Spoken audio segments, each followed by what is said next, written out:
गुरु प्यारी साध संगत जी। बात शायद सन 2002 के आसपास की होगी। मैं अपने एक मित्र प्रेमी जो कि सब्जी विक्रेता हैं, उनकी दुकान से सब्जी खरीद रहा था। गुरुद्वारा शहीदगंज साहिब जी से जुड़े प्रेम के कारण अक्सर हर रोज दिन में किसी पहर में वहां जाना होता है। बहुत से सज्जन पुरुष अक्सर कई बार ज्ञान विज्ञान या जिंदगी के फलसफे से जुड़ी बातें सुनने और कहने उस दुकान पे आ जाया करते थे। और अक्सर उस दुकान पे हरी कृपा से सत्संग जैसा माहौल बन जाया करता था। मेरा कॉलेज समय से एक प्रश्न हुआ करता था कि ऐसी कौन सी उपलब्धि होती है किसी गर्भ की कि उस गर्भ से अवतारी आत्माएं पैदा होती हैं और माता तृप्ता की कोख से नानक पैदा होते हैं।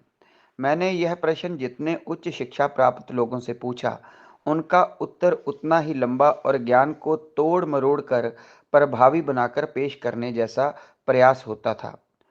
उस दिन भी शाम को चाय पीते हुए मेरी बातचीत का विषय कुछ एक आसपास खड़े लोगों से इसी मसले पे था।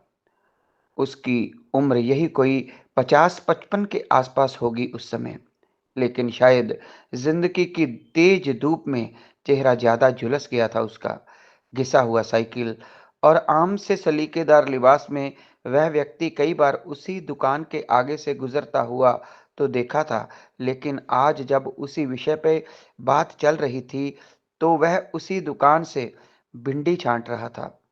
चेहरे पे अजीब सी शांति थी उसके। अचानक उसने मेरी ओर देखे बिना गंभीर लहजे में पूछा, क्या प्रश्न है आपका? जरा मुझे भी बताएं। मैंने अपना वही प्रश्न दोहराया। उसने भिंडी छाटते हुए कहा, मैं आपसे कुछ प्रश्न पूछूंगा और आप बस सीमित शब्दों में उसका उत्तर देना। मान लो आपको एक बड़ी परात में बूंदी दी गई है, इसलिए कि आपको लड्डू बनाने हैं, तो बताओ आप क्या करोगे? मेरा उत्तर था, लड्डू बनाऊंगा दोनों हाथों से।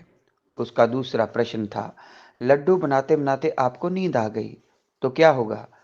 मैं झपकी लूंगा और कुछ देर आराम करूंगा। मेरा उत्तर था। उसका तीसरा प्रश्न था, नींद फिर से खुली, अब क्या करोगे? फिर से बची हुई बूंदी के लड्डू बनाऊंगा। मेरा उत्तर था। उसने जेब से पैसे निकाले, भिंडी ली और बोला, आपके प्रश्न का उत्तर मिल चुका, राम राम। उसने भिंडी ली, साइकिल के हैंडल पर लिफाफा टांगा और धीरे से पैडल मारकर आगे बढ़ गया। सभी अवाक, किसी को कुछ समझ न आया, लेकिन जैसे जैसे वह साइकिल के पैडल मारता हुआ आगे बढ़ रहा था, ओझल हो रहा था, तैसे तैसे मेरे प्रश्न की धुंध छट रही थी। एक सरल सा इंसान जो ज्यादा पढ़ा लिखा भी नहीं था, लेकिन मुझे एक गूढ़ ज्ञानी की तरह बहुत बड़ा सबक देकर, वो भी बहुत कम शब्दों में, बड़ी सरलता के साथ वो चला गया था।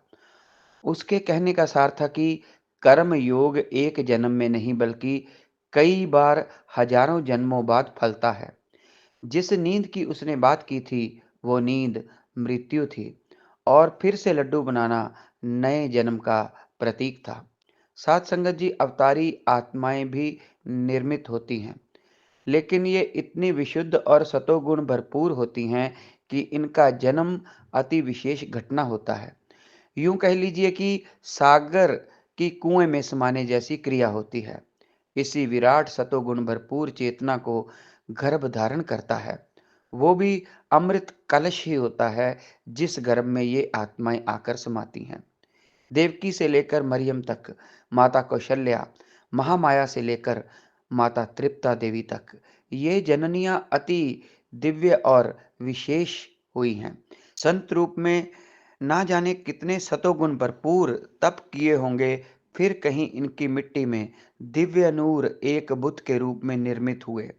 उस अनोखे से सरल अध्यापक के पास कोई भी कागजी डिग्री नहीं थी, लेकिन उसके पास जिंदगी के तजुर्बे से मिली अद्भुत चिंतनशीलता थी। सत्संग जी, हर कर्म फल किसी तपस्या की उपलब्धि होता है।